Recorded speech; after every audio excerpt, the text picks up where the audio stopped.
अस्सलातु वस्सलामु अलैका सय्यदी या हबीबल्लाह। अस्सलातु वस्सलामु अलैका सय्यदी या रहमतल आशिकीन। अस्सलातु वस्सलामु अलैका सय्यदी या खातमन नबीयीन।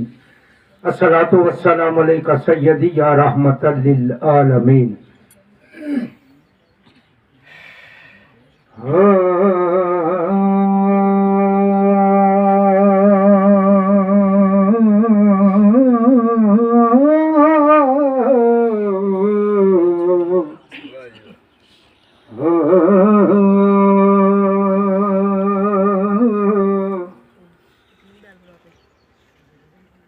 अपने हर एक दीवाने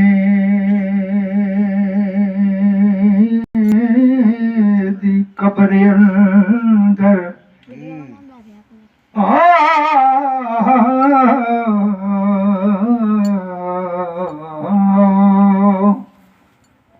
अपने हर एक दीवाने दी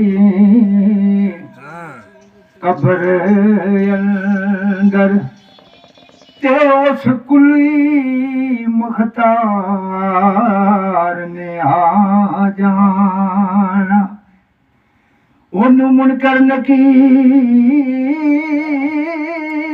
दा गम काटा, वो जिदे कोल गम खार ने आ जाना। ते दसो थे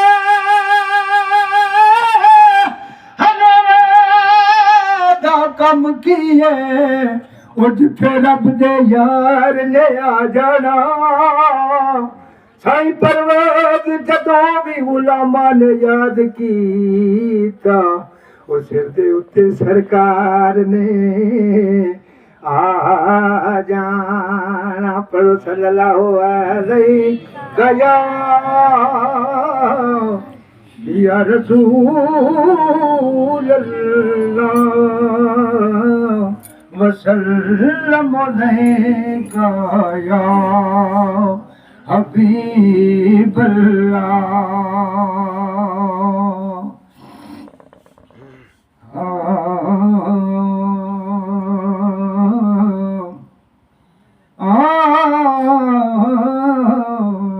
बुए बुए तो मंगना बुरी गल, बुरी चीज नहीं कोई सवार वर्गी, ते हस्ती ऐसी करीम कोई नहीं देखी। ओ बीबी आमना पाक दे लाल वर्गी, तेतिया पुत्रा